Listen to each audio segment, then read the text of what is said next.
Hey guys, so you may be able to tell we are not at the Chicago Children's Museum, and nor we are at a school. We are actually at my house in my living room, and that is my cat Magnus fast asleep. We thought we'd take this opportunity today to field some of the questions that you've been sending in about infants and toddlers. So let's get started.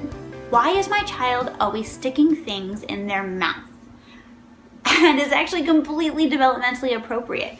So between the ages of 7 months and 2 years, your child lacks the fine motor skills that it needs to really investigate the world around them. But what they're not lacking, and what we all have, is more nerve endings in your mouth per square millimeter. So, I mean, way smaller than that, than anywhere else in your body. So it makes the perfect tool for exploration. Let's go ahead and keep away chokables as well as poisons. But other than that, it's really important for your little one to start figuring out their environment the best way they know how. They're going to start to understand textures, understand surfaces, and start to get a sense and make connections that they're going to revisit later once they're able to then grasp with another aspect of their senses, their tactile fingers.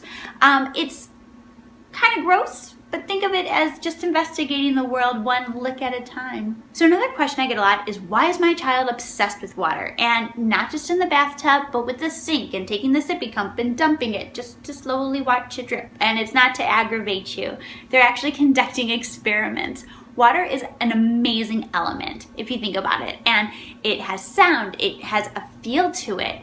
It has this ability to drip as well as gush, as well as stream, and it is really cool for kids to interact with water. So by the way, if you haven't seen the water table episode, the sensory one, you should probably go ahead and watch that one too.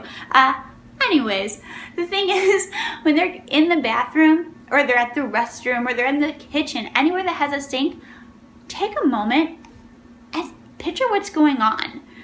They're new to the world. You walk up to something, there's a cause and effect, you turn something, you wave something.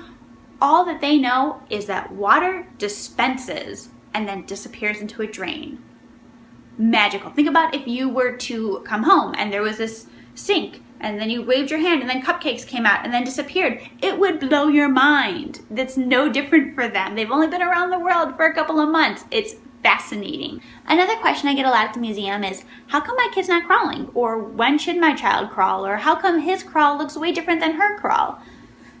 Well, we're all different. Every child is completely different from one another, and much like a snowflake, beautiful.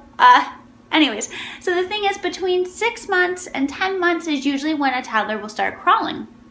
It may be earlier, it may be later. They may skip that step altogether, pull themselves up, and just head out for the car. So if you are concerned, make sure to ask your pediatrician, because that's what they're there for, and they get paid the big bucks. So go ahead and give them a call. But I can help you a little bit. So when it comes to crawling, it's really important because it does help strengthen your abdomen muscles as well as your shoulder muscles. And it also starts developing this really cool vision called binocular vision that is basically that you need when you crawl, where you look far away and close and far, and you have to refocus, and it's gonna help your child later with reading and writing. So it's pretty cool that works.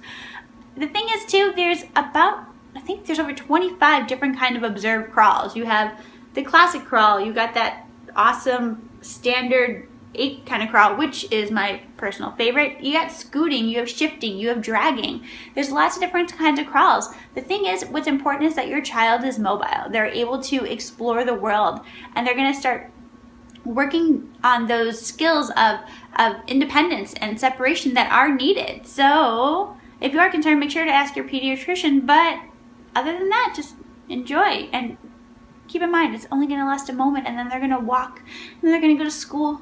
So enjoy it while you can. Thank you so much for joining me in my home, and Magnus too, now that he's done with his bath. I know we only covered 3 questions today, and there are a million questions when it comes to infants and toddlers and preschoolers.